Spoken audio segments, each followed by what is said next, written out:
no joke. We just hit the bottom with the auger, and then we took the sissy stick down and punched the rest of the way through, fully extended. Finally got down there. Fish! Fish! So John and I audibled to this high mountain lake.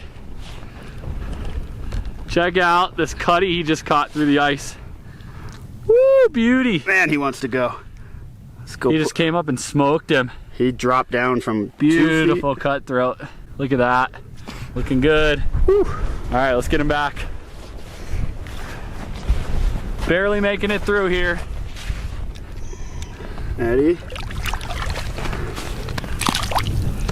Nope. He didn't make it down. We kind of have a makeshift live well just because it's so... There he is. Yeah, buddy. Woo! How you feel, John? Oh, he's still there. He's still in the hole. I feel much better now. Yeah, hell yeah. Let me explain the situation here. Basically, we came out to this high altitude lake. We wanted to try to catch some cutthroats. We were looking out and the storms are brewing, and there's like probably, I don't know, 12 inches of snow, white fresh powder on top of everything. There's a little trail run down by snowshoes, and we decided to walk out it. And we get to the spot and we start drilling our holes. Well, mind you, we've walked the whole lake at this point.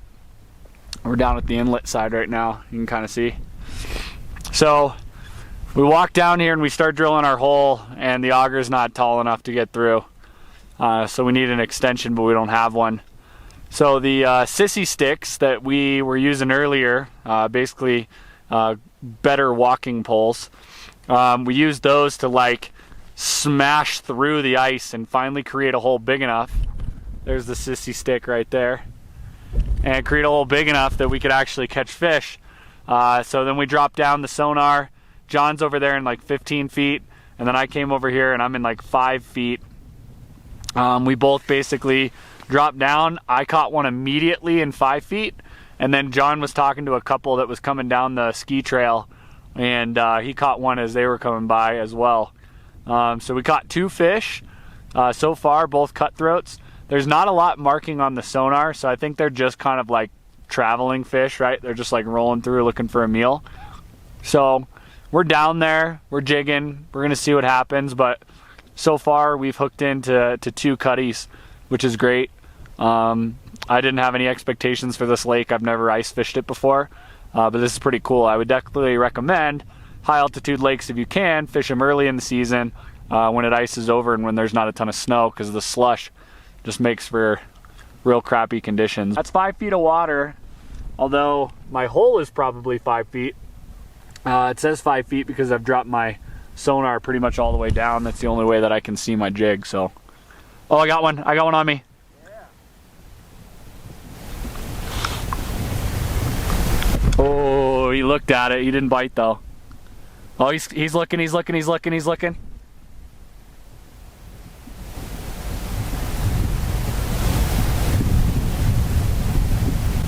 on me still.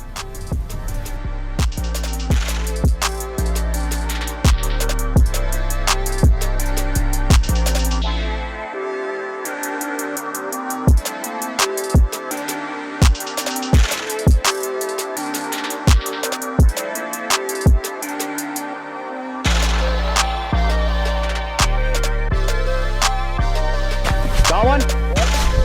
Coming. All right, guys, John's hooked up. Little guy. Nice, John. Don't hook me. On the spin. Yeah. I cannot believe that. Well, I can, but like, that's crazy. Just put it on. Nice. Look at this beautiful cutty. Damn, that's a good looking fish, dude. They just patrol. Ready? Yeah. Are you gonna put them back? Drop them in real fast. Whoa. Okay. Try to go slow if you can. He's still not down. Come on. Oh, sissy stick. Catching fish. Feeling good. John's got the biggest so far. Well, I'm about to change that. There is 12 inches of snow. There is at least 3 or 4 feet of slush. So I probably have 5-foot hole and then another 5 feet below me. John has a 5-foot hole and 15 feet below him.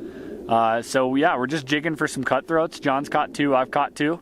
He's using a little quarter, is it an 1/8 ounce jig head probably? What? I think it's like an 1/8 ounce jig head with a little spin on it in blue-green. And I'm using a glass bead Acme rattle jig. And yeah, we caught a couple fish with wax worms and just kind of waiting for them to cruise through. They're not really doing much, but when you do see fish, it seems like we're catching them. So that's kind of been what's going on right now. The weather's starting to roll in, but we made the trek all the way back here, so I think we're willing to try to stick it out if we can. It's a deep, slushy hole. We haven't marked too many.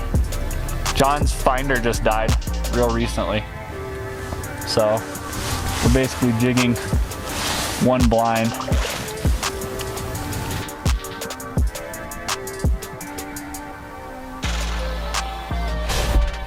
There's one thing you can always take up their word as a fisherman. We never lie. Never lie. They always take us at our word. There's never been an exaggerated inch on anything. Exactly.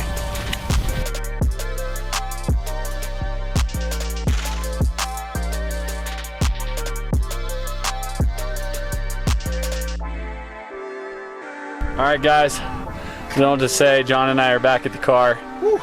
And we are dead. We just hiked how many miles? At least one, but it's one, maybe 1.5. no. And a foot of snow, and then a ton of slush, and to knee deep hole. basically uphill. So yeah, for 4 cutthroats, but I feel like it's worth it. So that makes it 10 lake trout, 4 cutthroats for the day. We don't have time for anything else. It's time to go home. I hope you guys enjoyed the episode. And if you have questions, comments, put them down below. And if you guys wouldn't mind subscribing to the channel, help us get to 10,000 subscribers. And we'll be giving away a TFO setup. So hit me up in the comments down below. Let me know what you thought. I'll see you soon. Peace.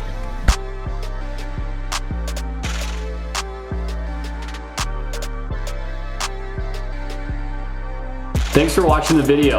I really hope you enjoyed it. On YouTube, sometimes it's hard to earn your subscription, and I hope I have.